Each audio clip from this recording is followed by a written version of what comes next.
दोस्तों, आपसे अनुरोध है कि अगर आपको हॉरर कहानियों से डर लगता है तो आप इस कहानी को मत सुनिएगा। चलिए कहानी शुरू करते हैं। कल रात कुछ अजीब हुआ। मैं अपने कमरे में था। चारों ओर गहरी शांति थी। घड़ी की टिक टिक सुनाई दे रही। अचानक खिड़की खुल गई। ठंडी हवा अंदर घुस आई। एक परछाई खिड़की पर दिखी। मैं डर के कांप उठा। मैंने हिम्मत करके पूछा, कौन है वहां बाहर? पर जवाब नहीं आया। परछाई अब कमरे में थी। उसकी आंखें जलती हुई थी। मेरा शरीर जैसे जम गया। मैंने महादेव का ध्यान किया। ओम नमः शिवाय बुदबुदाया। तभी तेज रोशनी फैली। परछाई गायब हो चुकी थी। मैं सांस लेने लगा, लेकिन तभी दरवाजा खड़का। कोई धीरे धीरे आ रहा था। एक लड़की सामने खड़ी थी। उसकी आंखों में आंसू थे। वो बोली, बचाओ मुझे। मैंने घबरा कर पूछा, तुम कौन हो यहाँ? वो बोली, मेरा नाम श्रुति। मुझे भूतों से डर लगता है। उसकी बात सुनकर चौंक गया। वो मेरी बाहों में गिर पड़ी। उसका शरीर ठंडा था, जैसे वो किसी श्राप में थी। तभी बिजली कौंधने लगी।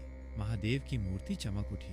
मूर्ति से आवाज आई, इस लड़की को बचाओ, इस पर बुरी आत्मा का साया है। मेरे रोंगटे खड़े हो गए। मैंने हाथ में त्रिशूल लिया। श्रुति की ओर बढ़ गया। मैंने महादेव का नाम लिया। त्रिशूल मेरे हाथ में चमका। श्रुति की हालत खराब थी। उसकी आंखें लाल हो गईं। वो चिल्लाई, मुझे अकेला छोड़ दो। लेकिन मैं पीछे नहीं हटा। मैंने कहा, महादेव रक्षा करेंगे। तभी कमरे में झटके लगे। हर चीज हवा में उड़ने लगी। श्रुति जमीन से ऊपर उठ गई। उसकी आवाज भारी हो गई, तुम इसे नहीं बचा सकते। उसके अंदर आत्मा बोल रही थी। मैंने महादेव से प्रार्थना की। त्रिशूल से आकाश की ओर इशारा किया। तेज रोशनी कमरे में छा गई। रोशनी ने आत्मा को पीछे धकेला। श्रुति चुपचाप जमीन पर गिरी। उसकी आंखें फिर सामान्य हो गईं, लेकिन आत्मा अभी भी वहीं थी। वो मेरी ओर आने लगी। मैंने त्रिशूल से वार किया। आत्मा चिल्लाकर गायब हो गई। कमरा फिर शांत हो गया। श्रुति धीरे धीरे उठी। उसकी आंखों में कृतज्ञता थी। वो बोली, आपने मेरी जान बचाई। उसके शब्द मुझे सुकून दे रहे थे। उसने धीरे से मेरा हाथ थामा। हमारी आंखें मिल गईं। कमरे में एक अजीब सा जादू था। मैंने खुद को खोता महसूस किया। श्रुति ने कहा, मैं अकेली हूँ, क्या तुम मेरे साथ रहोगे? उसकी बात मेरे दिल को छू गई। मैंने कहा, हमेशा तुम्हारे साथ हूँ। तभी फिर से हवा चली। महादेव की मूर्ति से पुष्प गिरे, जैसे उन्होंने हमें आशीर्वाद दिया। हम दोनों ने सिर झुका लिया। श्रुति अब सामान्य लग रही थी, लेकिन मेरे मन में डर था। क्या आत्मा पूरी तरह गई थी? मैंने महादेव से प्रार्थना की। तभी कमरे में एक आवाज आई, तुमने आज हिम्मत दिखाई। यह आवाज महादेव की थी। श्रुति ने। मैंने कहा, भगवान धन्यवाद। लेकिन मेरा मन शांत नहीं था। महादेव बोले, अभी खतरा बाकी है। श्रुति पर आत्मा फिर लौटेगी। उसे बचाने के लिए तैयार रहो। यह सुनकर मेरे रोंगटे खड़े हो गए। श्रुति मेरी ओर देखने लगी। उसकी आंखों में भरोसा था। मैंने श्रुति को बाहर निकाला। हम मंदिर के पास पहुंचे। रास्ता सुनसान और डरावना था। चारों तरफ घना अंधेरा था। तभी पेड़ों के बीच हरकत हुई। मुझे लगा कोई हमारा पीछा कर रहा। मैंने त्रिशूल को कसकर पकड़ा। श्रुति चुपचाप मेरे पीछे थी। अचानक एक काली छाया निकली। वो पेड़ के पास खड़ी थी। उसकी आंखें अंगारे जैसी थीं। वो जोर से चिल्लाई, श्रुति मेरी है। मैंने त्रिशूल से प्रहार किया, पर छाया गायब हो गई। श्रुति डर के मारे कांप रही थी। मैंने कहा, डरने की जरूरत नहीं। हम जल्दी से मंदिर पहुंचे। वहां महादेव की बड़ी मूर्ति थी। मंदिर के पुजारी हमें देख रहे थे। उन्होंने कहा, तुम्हें यहाँ लाने की जरूरत थी। श्रुति के शरीर में श्राप है। मैंने पुजारी को सब कुछ बताया। पुजारी बोले, ये आत्मा पुरानी है, इसे सिर्फ महादेव ही खत्म कर सकते हैं। पुजारी ने हमें हवन करने को कहा। श्रुति ने मेरे हाथ को पकड़ा। उसका डर बढ़ता जा रहा था। मैंने उसे शांत रहने को कहा। पुजारी ने मंत्रोच्चार शुरू किया। हवन कुंड से धुआं उठने लगा। श्रुति की आंखें फिर बदल गईं। वो चीखने लगी, मुझे छोड़ दो। आत्मा ने फिर से हमला किया। श्रुति हवा में उठ गई। हवन कुंड के पास सब कांपने लगे। मैंने त्रिशूल उठाया और मंत्र बोला। ओम नमः शिवाय से पूरा मंदिर गूंज उठा। आत्मा चिल्लाने लगी और धुएं में गायब हुई। श्रुति जमीन पर गिर गई। उसकी सांसें तेज चल रही थी। पुजारी बोले, यह आत्मा कमजोर हुई है, लेकिन पूरी तरह खत्म नहीं हुई। तुम्हें अब उसकी रक्षा करनी होगी। महादेव की कृपा तुम्हारे साथ है। मैंने सिर झुकाकर आशीर्वाद लिया। श्रुति अब शांत दिख रही थी। उसने मेरे हाथ को पकड़ा। उसके चेहरे पर एक सुकून था। हम मंदिर से बाहर आए। रात का अंधेरा अभी भी था, पर अब डर कम लग रहा था। श्रुति ने मुझे धन्यवाद कहा। उसने कहा, तुमने मेरी जान बचाई। मैंने मुस्कुराकर कहा, तुम अकेली नहीं हो। हम दोनों घर की ओर चल पड़े, लेकिन दिल में एक बेचैनी थी। रास्ते में एक तालाब था। श्रुति ने कहा, यह जगह अजीब है।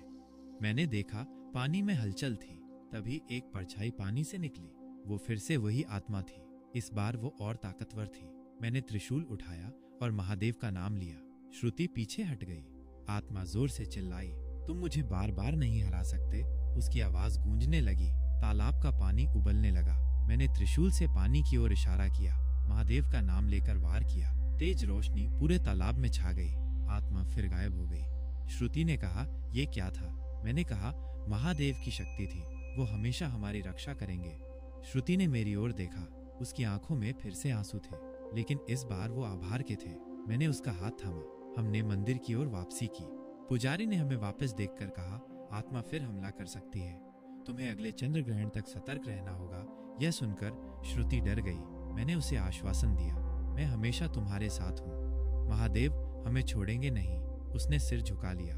रात का अंत हो रहा था। सूरज की पहली किरण दिखाई दी। श्रुति ने कहा, अब सब ठीक लगेगा। लेकिन मेरे मन में सवाल थे, क्या आत्मा सच में गई थी या वो वापस आएगी? मैंने महादेव से संकेत मांगा और मैंने महसूस किया उनकी कृपा हमेशा थी। श्रुति और मैं गांव वापस लौटे। वो मेरे घर में रुकी। उसने पहली बार मुस्कुराया। उसकी हंसी सुनकर दिल हल्का हुआ। हमने महादेव को धन्यवाद दिया।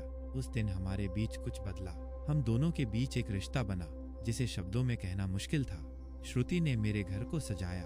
उसने फूलों से पूजा की। मैंने पहली बार उसे खुश देखा। उसकी खुशी मेरी खुशी बन गई। वो अब सुरक्षित महसूस कर रही थी। लेकिन मेरे मन में सवाल थे, क्या हम अब सच में सुरक्षित थे? मैंने महादेव पर भरोसा रखा। एक रात चंद्रमा बड़ा दिखा। उसकी रोशनी अजीब थी। श्रुति ने कहा, मुझे कुछ महसूस हो रहा है। मैंने त्रिशूल पास में रखा। तभी खिड़की फिर खुली। हवा में आत्मा की गंध थी। श्रुति की आंखें बंद हो गईं। वो जैसे कुछ देख रही थी। वो अचानक बोलने लगी, मुझे ले जाओ वापस। यह उसकी आवाज नहीं थी। आत्मा फिर से उस पर हावी हो रही थी। मैंने महादेव का ध्यान किया। ओम नमः शिवाय से पूरा कमरा गूंजा। श्रुति रोने लगी। आत्मा ने कहा, तुम इसे बचा नहीं पाओगे। मैंने त्रिशूल से वार किया। आत्मा जोर से चिल्लाई, लेकिन इस बार वो टूट रही थी। महादेव की कृपा से आत्मा गायब हो गई। श्रुति ने आंखें खोली। वो अब पूरी तरह ठीक लग रही थी। उसने मुझे गले लगाया। उसके शब्द थे, तुमने मुझे नया जीवन दिया। उस दिन से हमारी कहानी बदली। श्रुति मेरे जीवन का हिस्सा बनी। हमने मिलकर महादेव का मंदिर बनाया, जहां हर दिन भजन गूंजते थे। आत्मा अब इतिहास बन चुकी थी। श्रुति की मुस्कान मेरा जीवन बनी। महादेव के आशीर्वाद ने सब बदल दिया और हमारी प्रेम कहानी अमर हो गई। एक दिन उसने पूछा, तुमने मेरी इतनी मदद क्यों की? मैंने मुस्कुराकर कहा, शायद ये महादेव की इच्छा थी। उसके चेहरे पर शांति थी। वो मेरे जीवन का हिस्सा बन गई। हमने हर पल को संजोना सीखा। डर और अंधकार अब बीते समय की बात थी। श्रुति का हर मुस्कान मेरे लिए वरदान थी। हमने महादेव का आशीर्वाद पाया। हमने एक नई शुरुआत की। गांव के लोग हमें देखकर खुश थे। श्रुति ने अपनी ताकत को पहचाना। वो अब एक प्रेरणा बन चुकी थी। हमारी कहानी हर दिल तक पहुंची। महादेव ने हमें सिखाया, डर से लड़ना ही सच्ची पूजा है। श्रुति और मैंने मंदिर में प्रण लिया, हम हमेशा एक दूसरे का साथ देंगे, और इसी वादे के साथ जीवन सुगंधित हो गया।